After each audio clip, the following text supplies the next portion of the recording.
Yeah, perfect. So yeah, please go ahead. Sonakshi, Anushka, Sanjana, all yours. I think we're going to let Sanjana start this off because she was the one who was the first one in the whole process. So she will be able to give us the whole background of the zombie tracker in a very good way. So please, Sanjana, take it away. Hi, yeah. I'm Sanjana. Me, Anushka, and Sonakshi work at the Internet Freedom Foundation. So what we're going to talk about today. Just 1 second. Sanjana, your voice is really low. Yeah, just move. Is it better now? Yes. Yeah, okay, perfect. Yeah. So we're briefly going to be speaking about the judgment that led to the zombie tracker, after which Anushka and Sonalakshi will explain the project in greater detail. So the judgment that led to this project is Shreya Singhal, which all of you may be broadly familiar with. When the judgment came out, I was in law school, and I'm also going to talk a little bit about my perspective on judgment such as this has shifted so much since I was in law school. Before I speak about the judgment, I think assumptions that we make in law school is when the judgment came out as a media policy nerd, I remember reading it cover to cover and assuming that everyone was aware about it. But a majority of internet users, our friends in other fields, etc., don't necessarily have the awareness of the laws that impact them.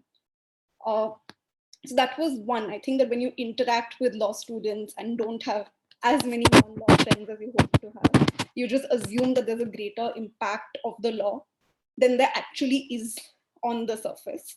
The second is that you expect some sort of immediacy to the impact, that once the Supreme Court said something will happen, that's the highest court in the land and everything is solved. So it felt like when Shreya Singhal came out, it felt like the end game in a struggle that had been ongoing for quite some years. It started with Facebook posts about politicians, etc., and arrests kind of across the country. Under Section 66A of the IT Act, Section 66A criminalized offensive messages and failed to define what offensive is. So we saw like a wide variety of people being incarcerated on the basis of messages that they'd posted online. So, I mean, ranging from West Bengal to Maharashtra, etc.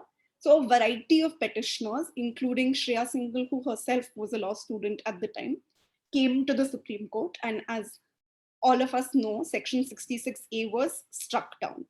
Now, I think one thing that we have to consider when we're looking at this is that it's a very bold judgment in that sense.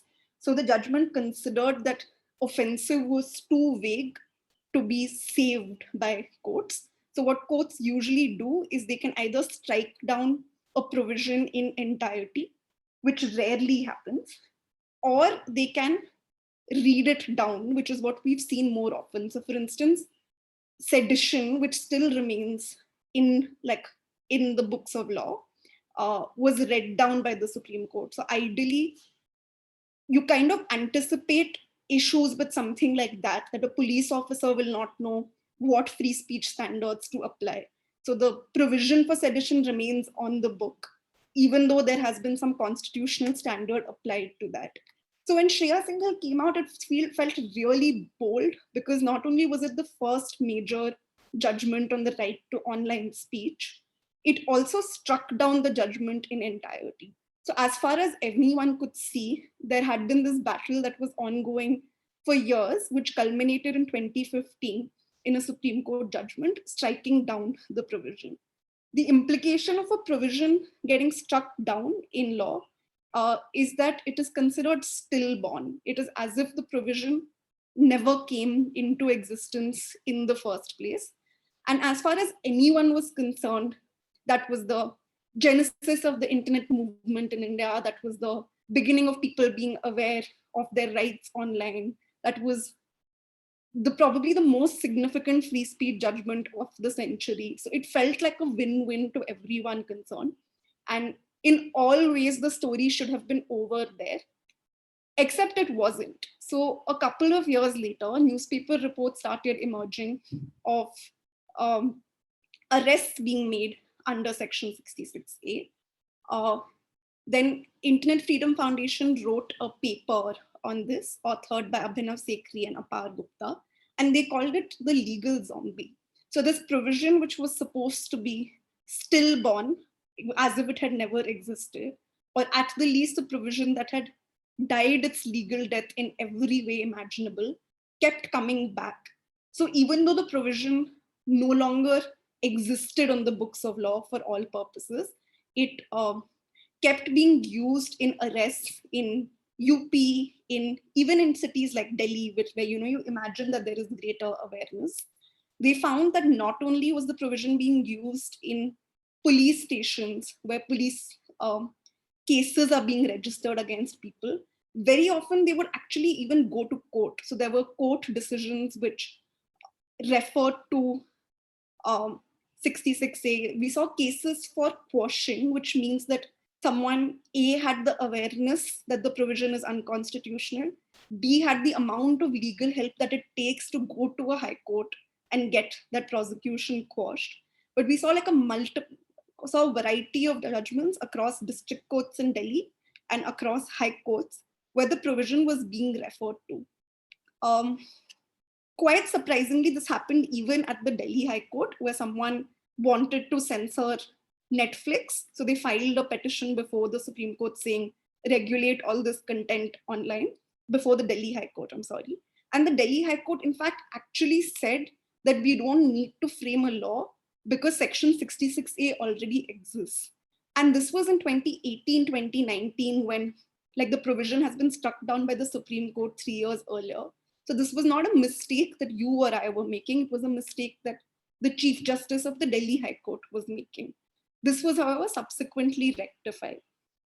So what the problem seemed to be is that the Supreme Court makes a decision, but there is a signal gap between the decision of the Supreme Court and the ground reality. So PUCL, who was one of the original petitioners in Shreya Singhal, was approached by Internet Freedom Foundation. At the time I was working with PUCL, I was working with Sanjay Parekh, who's vice president of PUCL.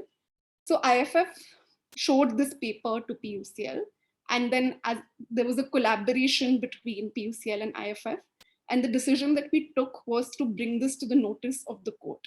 So we filed what is called an MA. It's a miscellaneous application which kind of revives a dead matter. So if you need some further directions in a case which has already been disposed of, then you file an MA. So we'd filed an MA in the Supreme Court. Reviving dead matters also takes a lot of effort because the registry destroys all papers of all matters a year later. So, if you didn't have that old dusty file in your cabin, all records of Shreya Singhal have effectively been decimated by court registries. But when the matter came up, the court passed eventually, after 2-3 hearings, a bunch of directions, which included that the copy of the judgment will be sent to all high courts in the country. The high courts in turn will send it to all district courts and ask them to take appropriate steps. The second direction which was given is for it to be circulated to the Home Secretary of all state governments, and that in turn, it will be passed on to police stations by the Deputy General of Police. This direction, apart from what actually happened in court, there were also developments during the course of the litigation. So one thing that the paper had noticed is that India Code, which is the official text of the IPC, still carried Section 66A without any footnote or explainer that this has been struck down by the judgment. During the course of hearing, on their own, India Code updated footnotes for Section 66A and Section 377, which was struck down in the Navtej judgment. However, there were still other provisions in the IPC for which they had not made these clarifications, including adultery, some of which have been rectified now.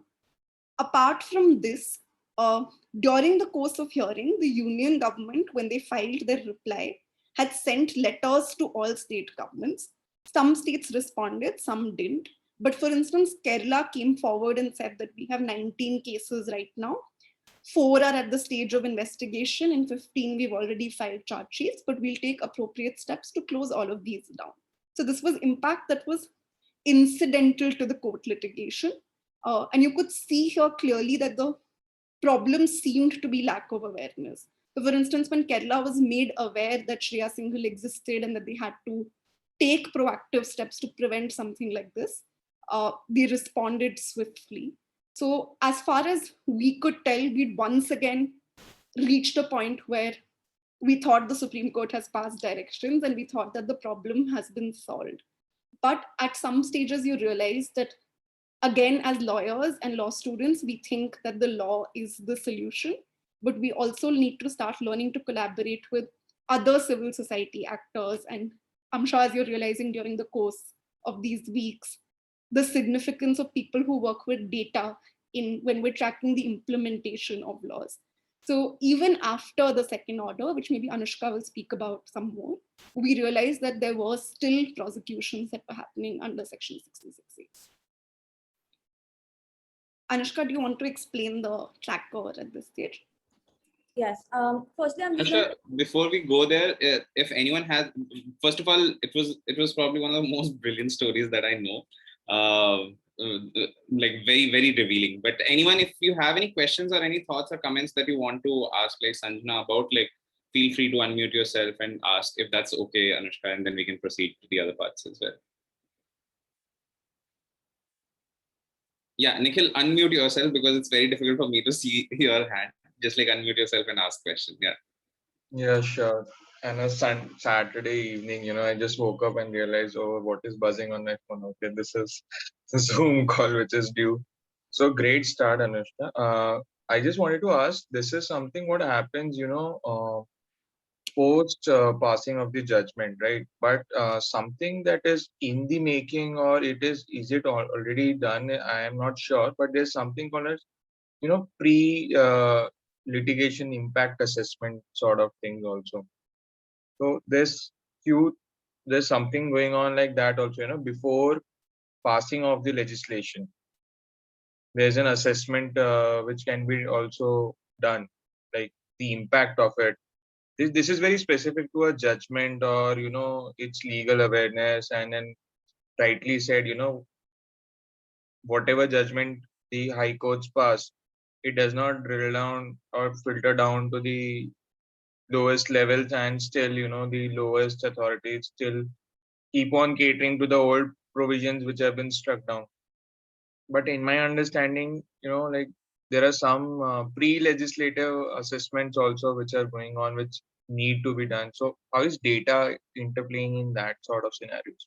Like this is very judgment specific, like at the larger ways in which data can play out its role. Like I think even Niti Aayog suggested something of this sort of using data for LIMB, LIMB, I think legal impact management system or base or something of that sort, wherein the case management system can be filtered out and the burden of the courts can be reduced. So are we talking about this zombie tracker is very specific to tracking? Because I missed the context which Saurabh had said in the beginning. So if I've missed on something, you can just... Yeah, I think the zombie tracker, I mean, you may have greater context after Anushka discusses it. So we haven't gotten to that yet. So far what had happened was the background story of the litigation before the zombie tracker.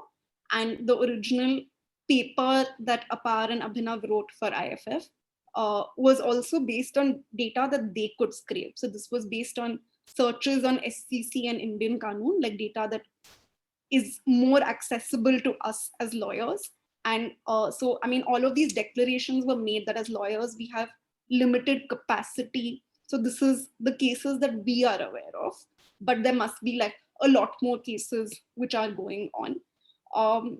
As far as your other question is concerned about the impact assessment, I don't think there's any formal way in which this is conducted in India at this stage, whether it is this pre-legislative consultation, but that's not an empirical exercise. That's when people come and give comments.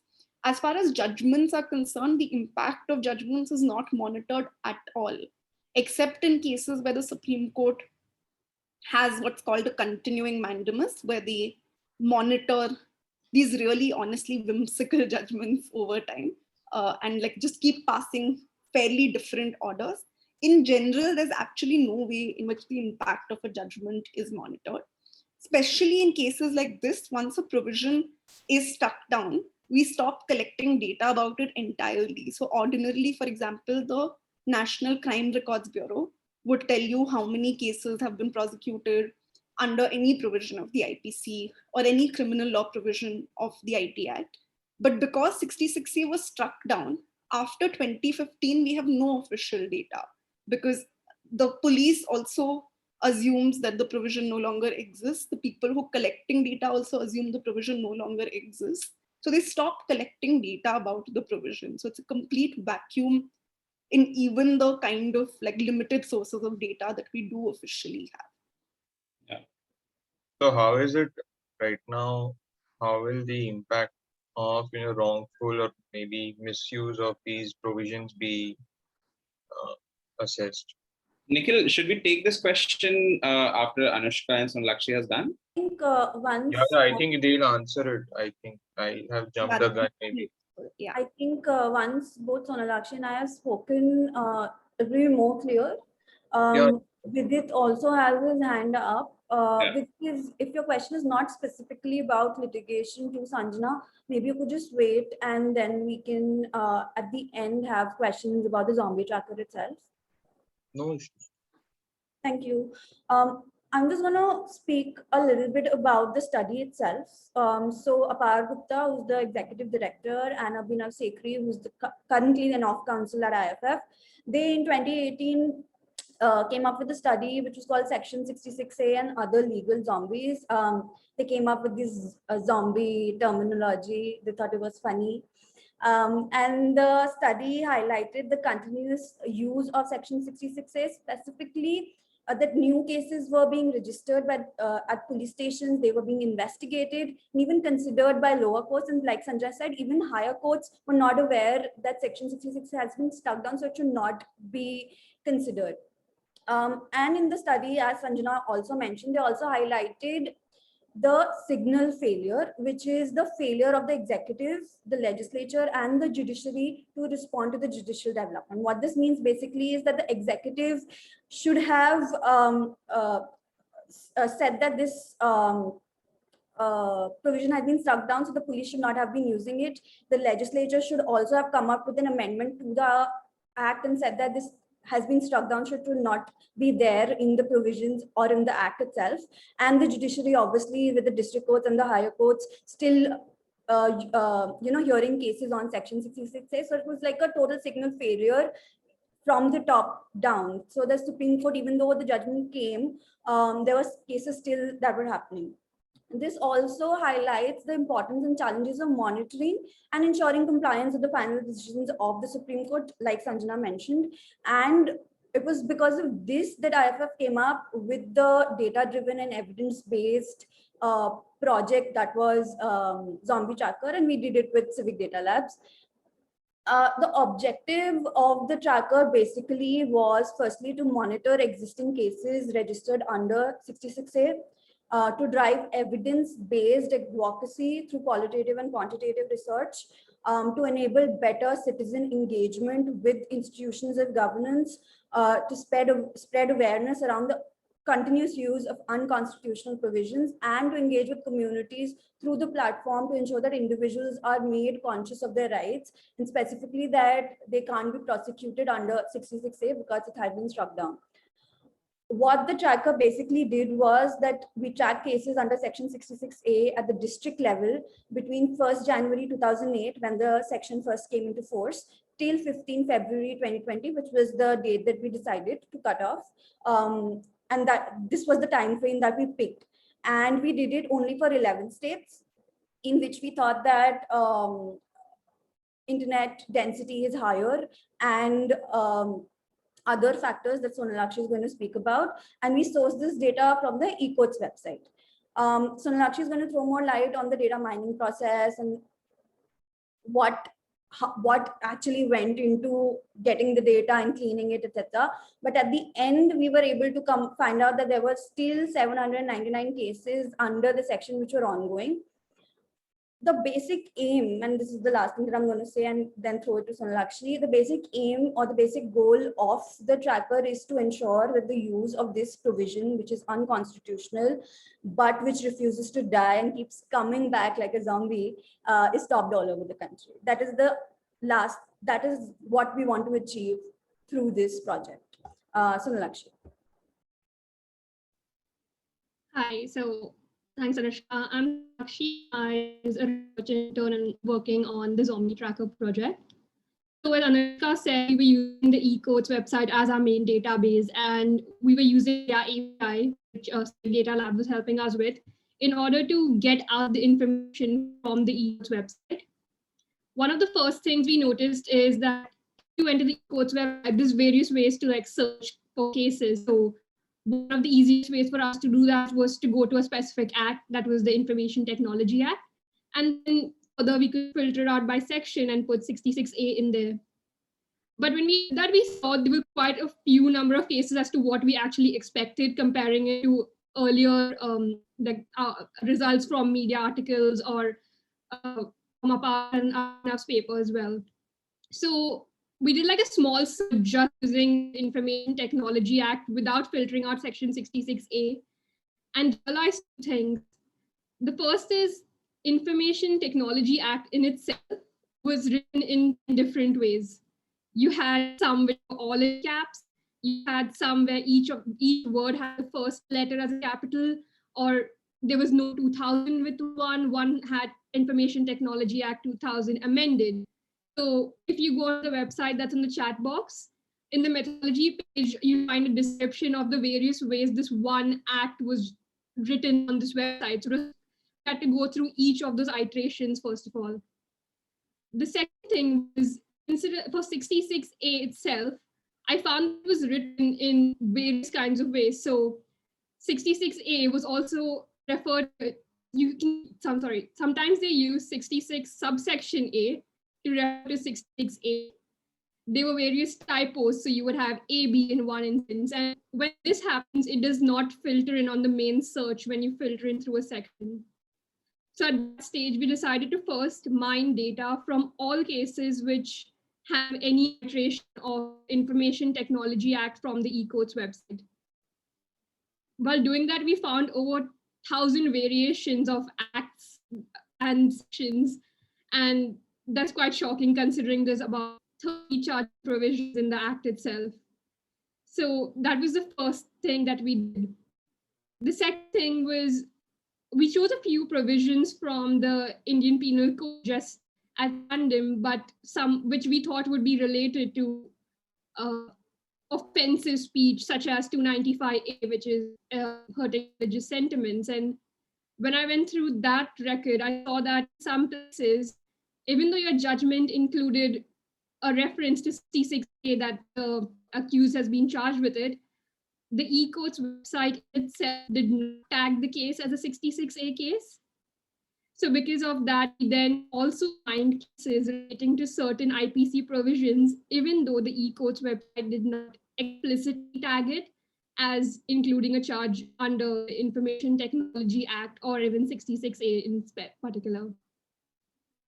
Once we had these cases downloaded, the second problem was the incompleteness of data. So a lot of these cases were disposed of, but we couldn't find what actually happened because there were no judgments uploaded, there were no details as to what actually happened in the case. So some of them might have been dismissed, or even if they were not, there's no indication on the website as to what's happening. The only thing we could see was whether it was an active case or a disposed case.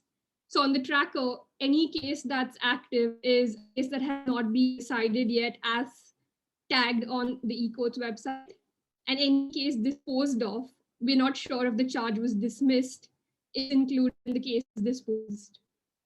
Because of the lack of judgments, it was quite difficult to find out where there were typos in the tag of the section. as to whether they actually refer to a section 66A tag.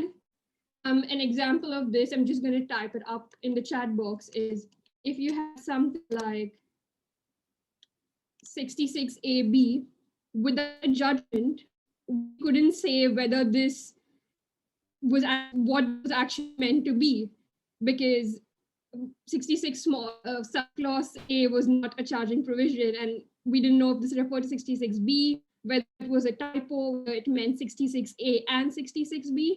So we had to discredit these cases and move them from our final count. This is so that we didn't have a false positive. So for the numbers around the website, we do know that these cases were certainly 66A because they are explicitly tagged by the eCodes website as 66A, or because even if it's not explicitly tagged, they've had a judgment where we could go and read this is happening. So we use that to get out the minor data, filter and clean it in order to get the numbers and get the graphics you see on the website. And yeah, Anushka, is there anything else to be added about the internet penetration or? Not really. Maybe you could talk about how we selected the states and why we. Yeah. So initially there were only 7 states selected, but we didn't have, because of this problem with the non-standardization and incompleteness, we didn't feel we had a good enough data set. So we decided to expand to more states, and what we learned from the first 7 states were that states which have tier 1 or metro cities were more likely to have a better digitized e-code system. Now, it might not reflect it for the entire state and might be only for that city, but it was one way for us to ensure we had a good amount of a good database from which we can conclude our hypothesis. So thank Anushka's put in the list on the chat box. And if you see the list, we try to have a good mix of large and smaller states just to ensure it's reflective and we don't have a very skewed database in that regard.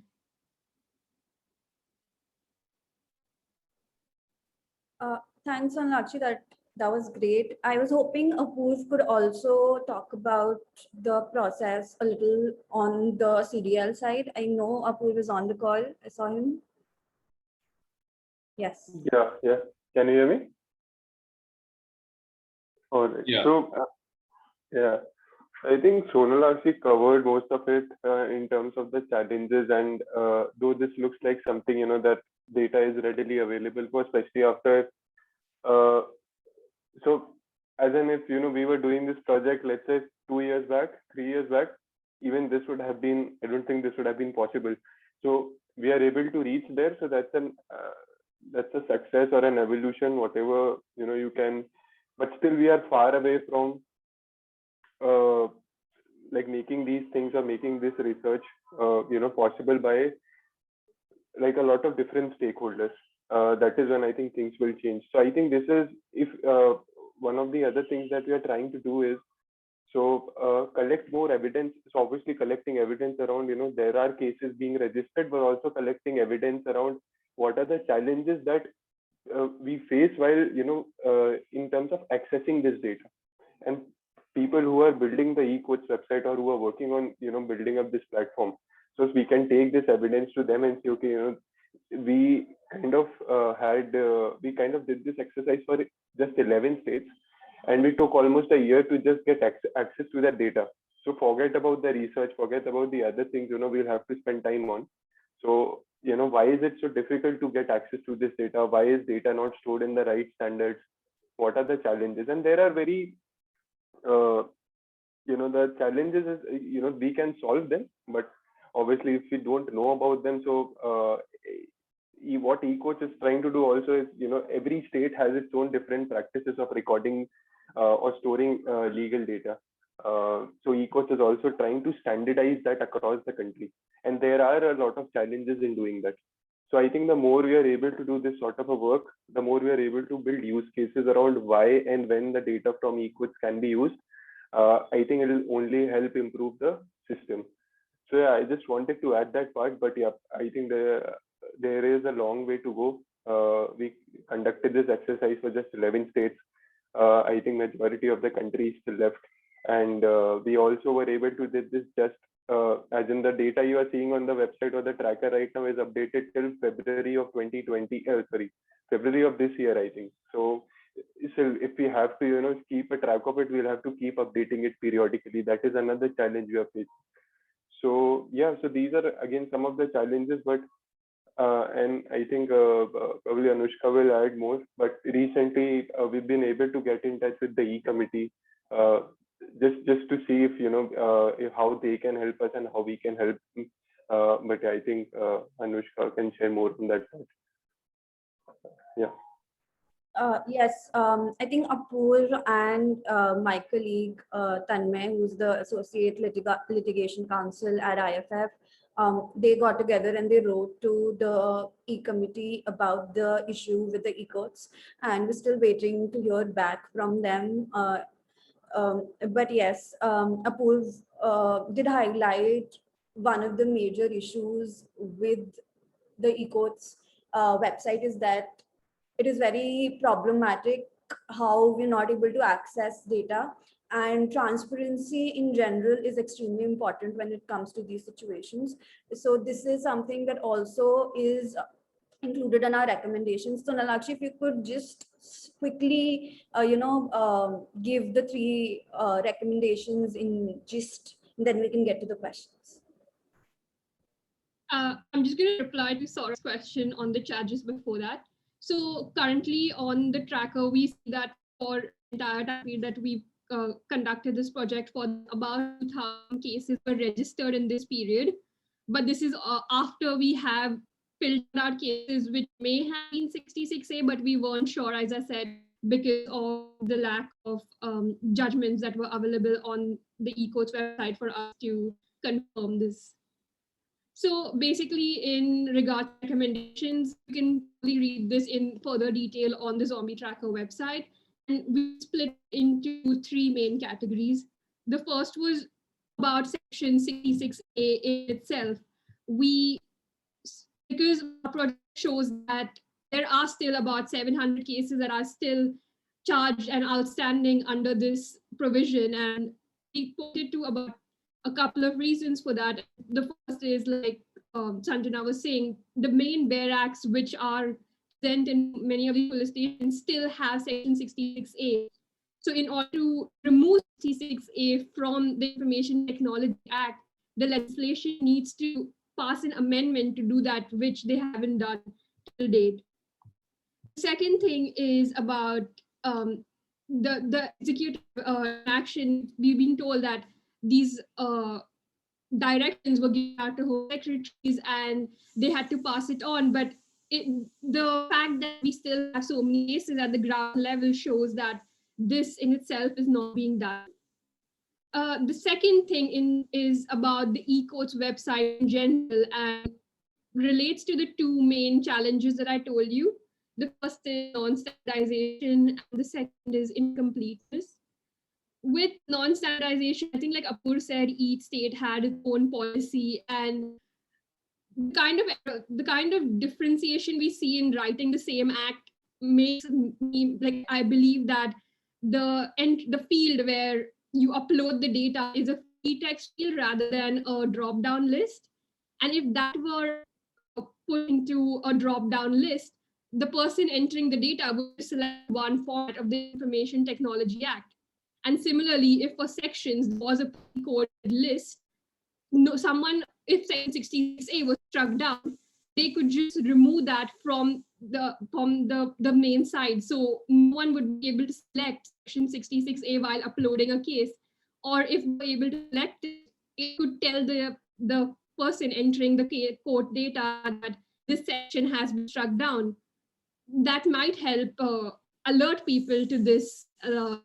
The provision has been struck down, even though there is an official amendment yet to remove from the act, or maybe the message has just not been passed through due to, like Sanjana said, signal failure. And I think the last point that made a recommendation was the general duty of the high courts towards the district courts in their jurisdiction, and how they perhaps failed in that duty to ensure that this provision, the district courts in their jurisdiction have not been complying with the judgment and directions of the Supreme Court. And all in more detail on the website, which I believe has been linked in the chat now.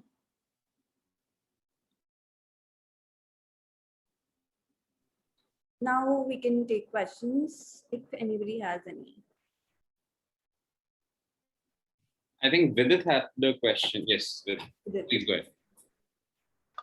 Yeah, am I audible? Yeah. Yeah. Hi guys. Good evening. So I had a question. It's my question is a corollary of what you guys touched upon. It's not explicitly related to the zombie tracker or to data, but it's something Sanjana mentioned while speaking about how you guys went about creating the zombie tracker itself. And it also reflected in another project IFF did with regards to the Anuradha Bhasin judgment, wherein I think you guys wrote to various home affairs departments of various states, and you tried to see whether the judgment was being complied with. So one thing which caught my eye in the latter project was the Meghalaya Home Affairs Department replied with the fact that they simply haven't received a copy of the judgment.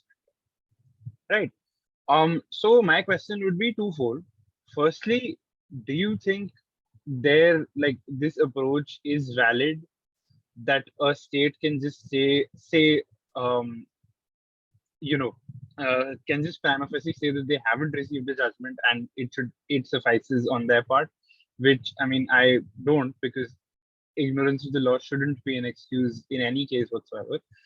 And secondly, do you think there is a system in place so that the Supreme Court can effectively communicate any new decisions which do have a significant impact on law and order and other civil society actors? And if there isn't, then could you guys maybe shed some light on what a system like that may look like? Because you guys do have first-hand experience with research of this sort.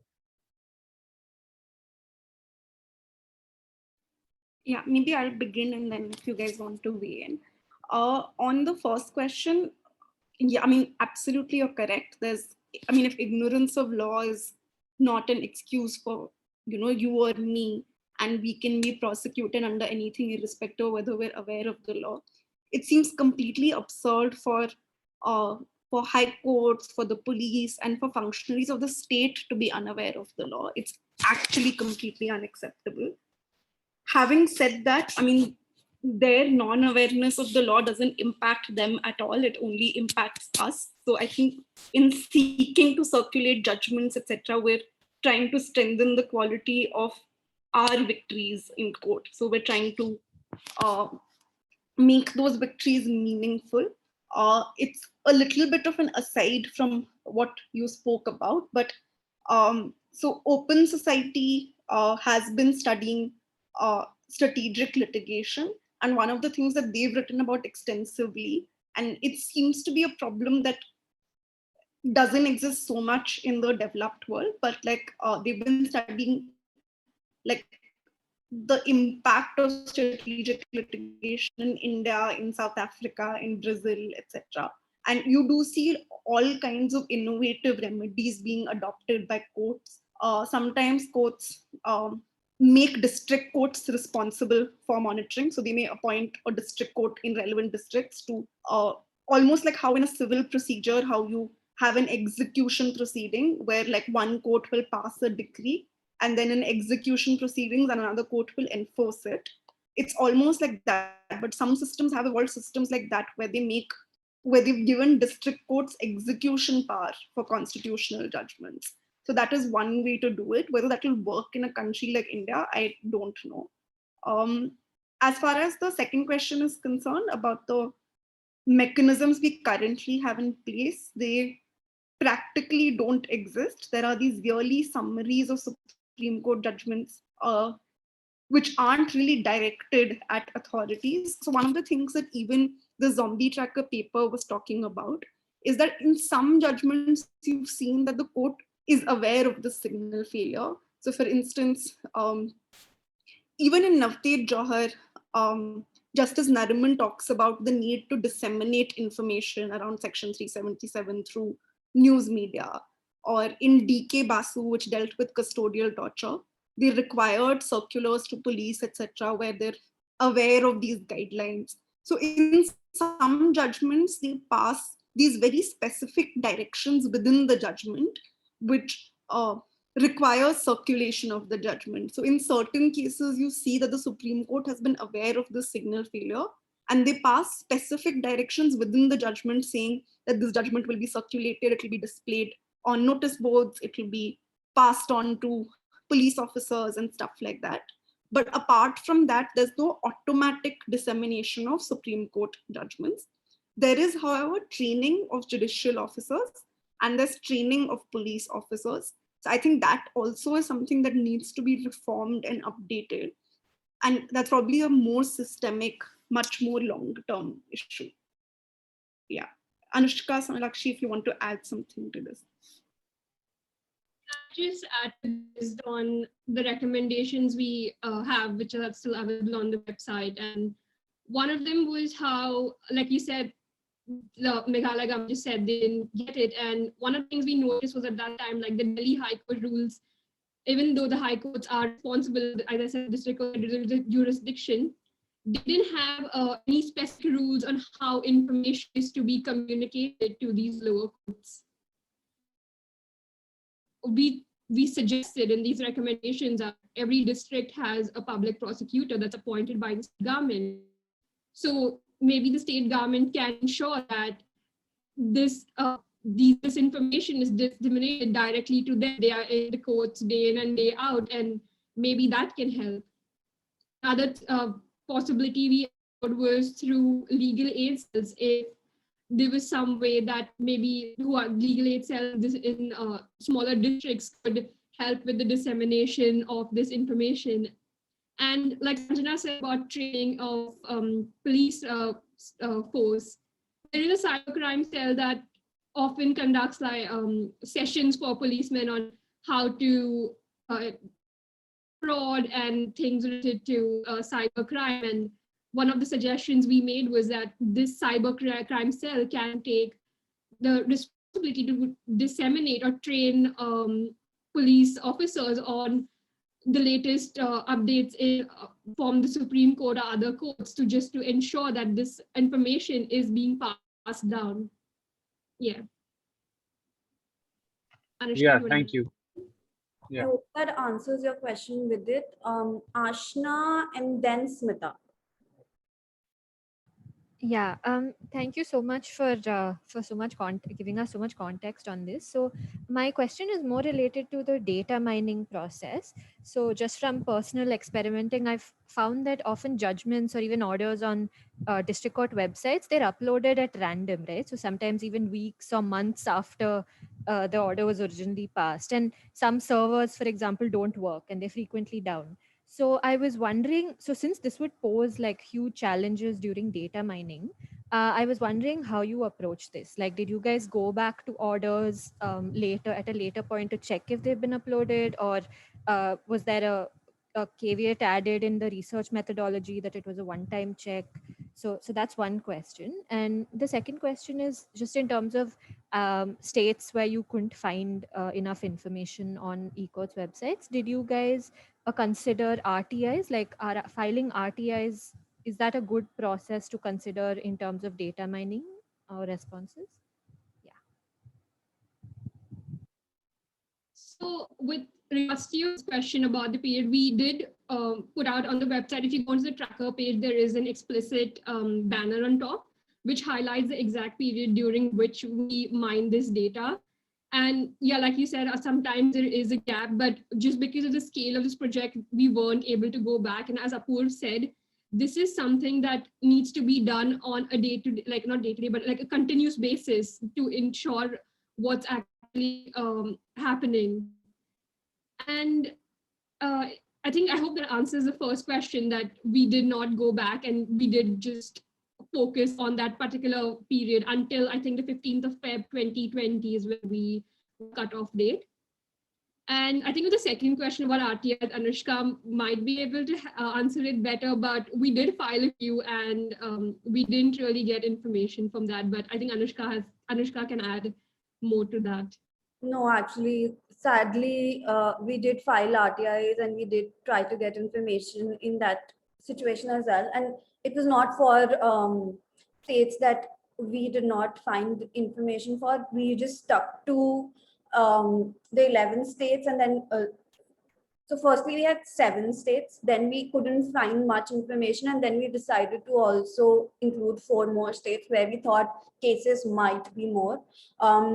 When we faced this glitch, we also tried to file RTIs and get the information in that situation. But with RTIs also you have to know that information that the public information officer or the central public information officer will share with you, there is only a certain limit to which you can push that person. So if they have that information readily available, they might send it to you. If it's one of the questions in multiple questions, they might make an effort because they've already answered so many questions. But if you ask them to collate data basically for you, which is what we ask them to do, they will not do it. And this is under the provisions of the RTI Act. They just refuse to do this. So we couldn't get any information from the RTI Act, even though we did try that route.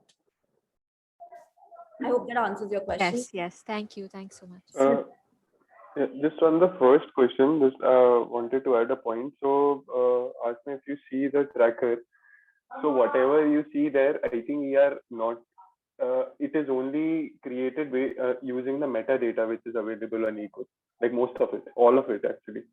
So the only one thing we used the judgments for, and where we like really needed the judgments was like when we were not sure whether a case was 66A or not, because it was not written in a standard way. So then we had, especially when it was disposed, so we thought of maybe checking the judgments to see what whether we can confirm whether it's a 66A or not. So that is one kind of use case where we needed the judgment. But if you see, for all the other things that we are doing on the platform or showcasing on the platform, it is all through the metadata. So just imagine if we are able to get access to the judgments, what all we can do. Like we can really go to the root cause, and we are just touching the surface right now. So I just wanted to share that. Right. Yeah. Thank you. Thanks so much. Smita, please go ahead. Yes. Yeah, hi. So my question actually relates to what Ashna just spoke about. But first of all, before I start, thank you so much for giving us so much context and so much information on the tracker itself. I had no idea personally, and I'm surprised that I didn't, but thank you for telling us. So my question relates to the e-codes. Because in my previous internship experiences, I'm still in law school, particularly WWF India. Over there, I was collating data on Uttarakhand's district court's website. So for instance, Dehradun court on particularly the Wildlife Protection Act of 1972. Now, while doing that, I faced many of the same issues that you also faced, like some of the examples that you wrote in the chat. And that got me thinking that, and I think somebody else mentioned in the conversation just before that ignorance of law is no excuse. So I was just wondering that if people, if citizens, if law students, they themselves don't even know what cases exist, how are we supposed to even track their applicability or their compliance or follow them? Because SCC Online, Manupatra, etc., they're all paid services. Not everybody, once I'm out of law school, in 1 month's time, I will not have access to all of that. And that really scares me, because a lot of my legal research abilities depend on a paid subscription service that I cannot afford. So in light of that, I understand that you have made recommendations and sent a letter to Justice Chandrachud, if I'm not wrong.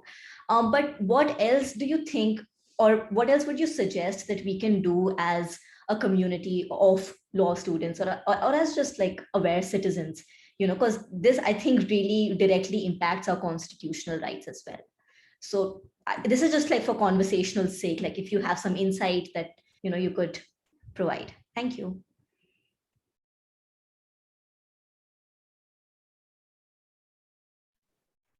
I'll go. I think I personally honestly find Indian Kanun also really useful. Also because like it loads faster if you're like, on your way to court and stuff like that. The issue, however, is that a lot of judges, and I feel like that's really elitist gatekeeping more than anything else. A lot of judges don't appreciate Indian Kanun copies. So in the High Court, you see that the Indian Kanun copies are cited and people are okay with it depending on the judge. The Supreme Court gatekeeps this very particularly. And for some reason, they prefer SCC copies, even though the SCC is not the official Supreme Court reporter. The official Supreme Court reporter is SCR. I'm also aware that there have been attempts made to backdate and keep all copies of SCR online. They started doing this process. So I think they covered 2000 to 2008 or 9, and then they kind of stopped. So there have been letters, I think one of them was published on Live Law also, requesting the registry to make all copies of SCR available, but that digitization, obviously all of them exist in the Supreme Court library, but that digitization unfortunately has not been done. I think there has been an effort made to start digitizing High Court judgments, and also in formats which are disability inclusive, so formats which can be read by screen readers, etc. So there is now some attempt to standardize the manner in which High Court judgments are reported / accessible online. But I think eventually the solution would be that at least for constitutional courts, like all High Courts and the Supreme Court, you should ideally have one database that's on the Supreme Court website with like links on the High Court websites. I mean, there's really no good reason why that shouldn't exist. In fact, in other countries, you see that going so much farther. Like, for example, Canada realized the issue of broken hyperlinks, where like if judgments have links, sometimes later those websites no longer exist. So they've started archiving all links cited in all Supreme Court judgments since forever. Since they've started using hyperlinks. So there's a lot of effort in other jurisdictions to ensure posterity of these judgments when someone accesses them later. But somehow we have not done that systemically. So I think it just, the advice right now is to try and use things like Indian Kanun. But I mean, for official citation, you will be forced into SCC. And let's hope that changes over the next 5 to 10 years. Yeah.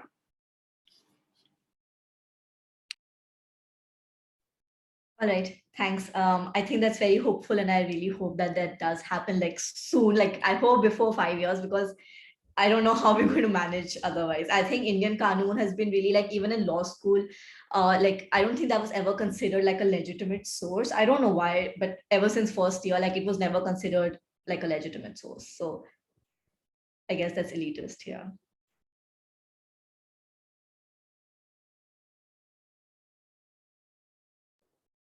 Any other questions?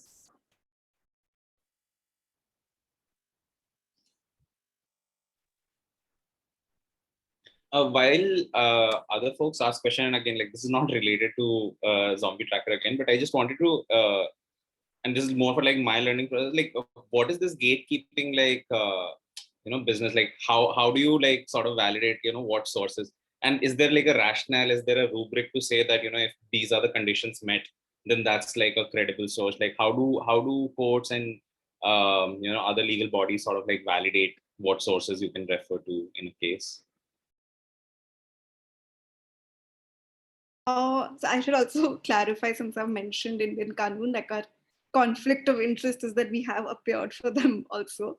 But apart from that, like whatever these open source things are, there's a procedure to apply to the Supreme Court to become a reporter. It's not a complicated procedure, but it involves some fee, etc. And SCC has been doing that. Another thing is that SCC has just been doing it for so many years that the Supreme Court library has copies of the SCC. So for instance, every courtroom in the Supreme Court, if any of you have had the chance to visit in internships, has SCC copies lined from some year to some year. Plus they supply different things. So, practically when you're arguing before the Supreme Court, in the High Court, what happens is you give them copies of what you have. So if you're carrying an Indian Kanun, then they will also, I mean, you print one copy for yourself and you print one copy for the bench is the standard practice when we're arguing before the High Court.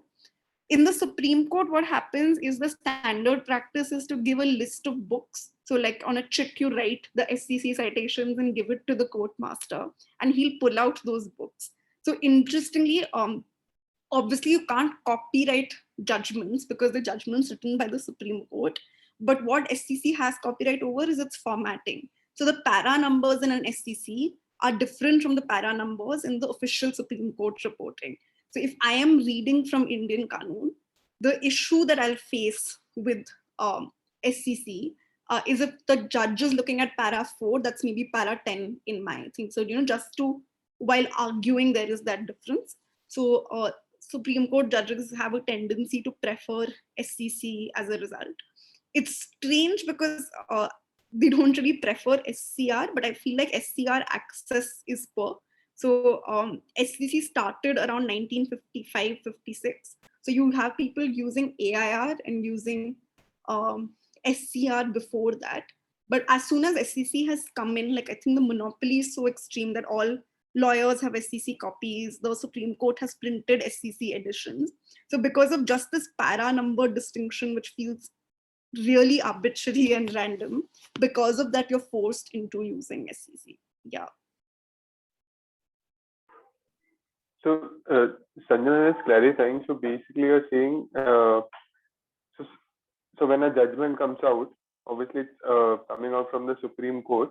So then SCC takes it and formats it in its own way, and then the Supreme Court is using that instead of using the original one.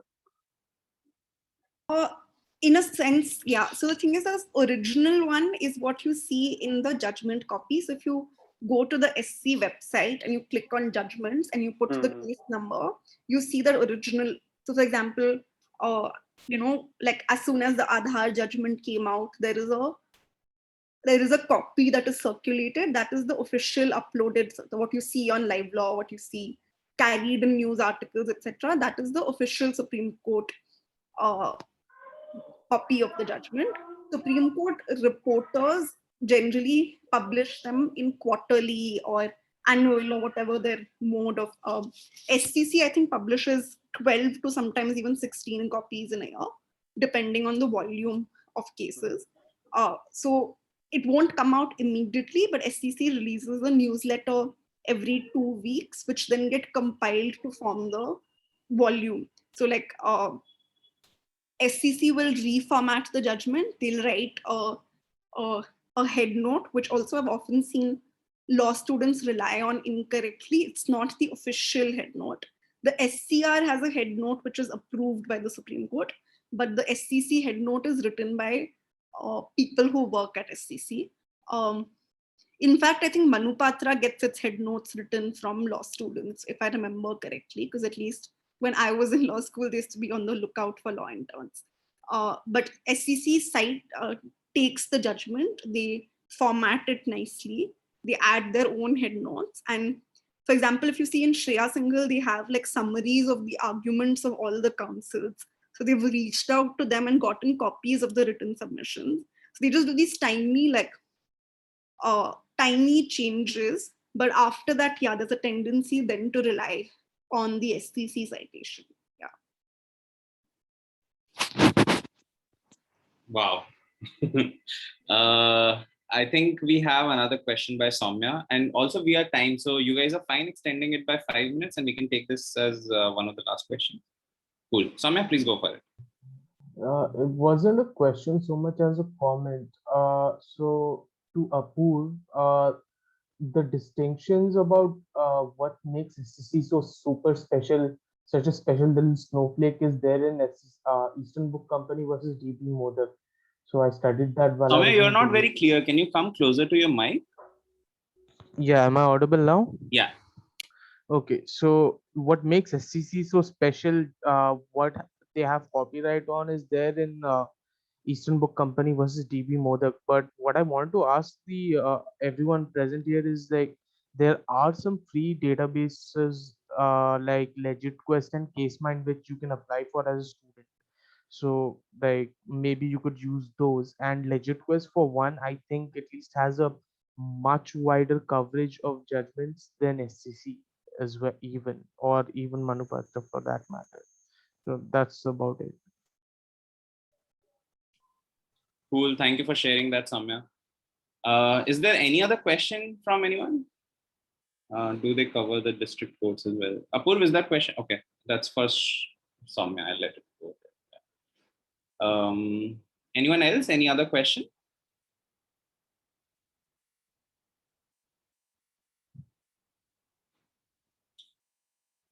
I guess that's about it. Yeah, wow. this was quite a session. I'm like I'm still processing all of that happened in this 1 hour, like the whole story of like zombie tracker, legal authorities not being aware of what has been passed as like as a rule and an order.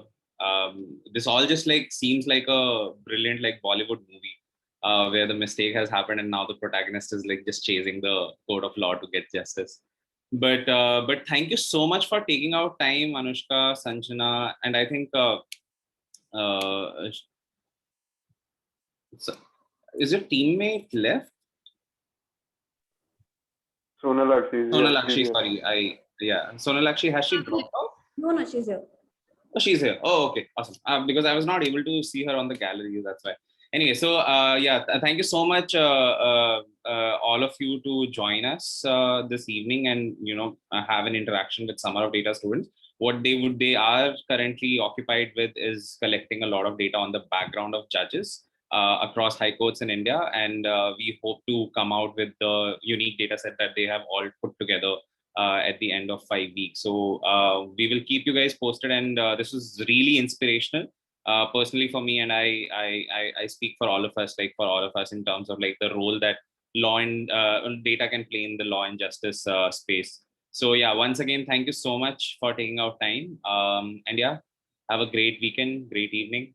Thank you so much. Thank you for having us. And also, I want to specifically thank Sonalakshi, who was working for us specifically for this project. And she took out time and came here today to talk about it because she was one of the most integral parts of the project, as well as obviously Sanjana. So yes, thank you for having us. And I hope you guys had fun. I hope you guys learned something new. And I hope this is the best Summer of Data session that is there. That's just a thing that I want personally. But yeah, thank you guys. Bye-bye. Awesome. Thank you. Bye. Thank you for having us. Bye.